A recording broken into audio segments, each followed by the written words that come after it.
Hi, and thank you for tuning in to the Daily Dose for Spiritual Growth. Today, we're going to continue on in Psalm 142. Now, at the top of this psalm, like my Bible, yours might say something to the effect of a psalm of David regarding his experience in the cave, a prayer. Now, you might be thinking, what does that mean? And especially if you don't have a lot of experience with David's personal story as reflected in the Bible, you might not be clear on what this is talking about. Well, we're not fully sure. We only have the word of God to be our guide on this, but there are two instances in 1 Samuel chapters 22 and 24 that describe times when David actually used a cave to hide out from being pursued by King Saul, who wanted to kill him. And in those places, he felt alone, he felt scared, he felt vulnerable, he felt afraid. And so if you picture him in that state, running, literally running from his enemies, literally hiding out from people trying to kill him, it gives you a mental picture of where this psalm is coming from. This is a reflection of his time in the cave. Let's read it together. Psalm 142 says, I cry out to you, the Lord. I plead for the Lord's mercy.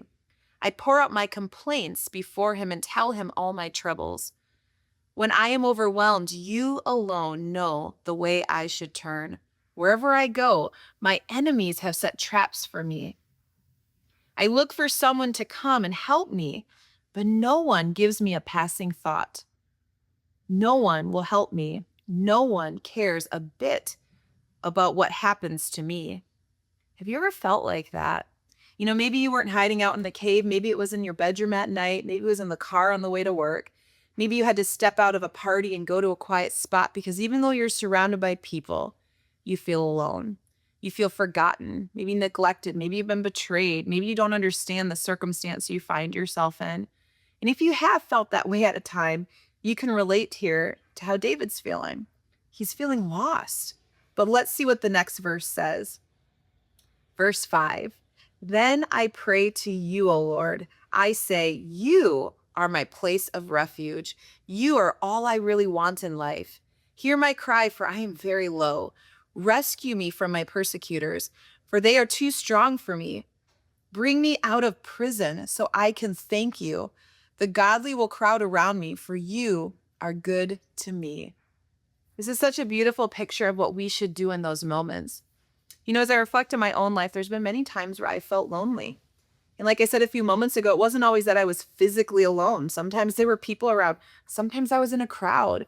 And yet I felt unseen. I felt unheard. I felt ununderstood or not understood, misunderstood. And so in those moments, I felt similar to how David felt. Lord, where are you? God, no one cares about me. No one understands. No one sees me. And yet I see in David's life this recognition that in those moments, God allows us sometimes to feel alone so that we can begin to understand our need for him, so that we can become desperate in heart, and that he can then in that moment lavish his love upon us and remind us that we are never alone. That although there might not be a physical person in the room or there might be a person who cares, God does. He's always there. The word of God says he's never left us. He's never forsaken us.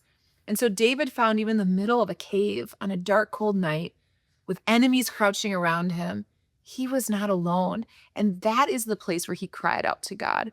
And I want to encourage you that when you find yourself in those moments, don't allow yourself just to wallow in it. Oh, the devil loves a pity party, right? Don't just sit there and, oh, nobody. Not nobody. He starts there. Did you read the beginning of the psalm? But he gets to the place. Then in that place, God, I cried out to you. I reminded myself that you are here. I stood on your word and I reveled in our relationship. God may allow you to feel alone at times, but it's so that he can show up and show off in your life and remind you that you're never alone.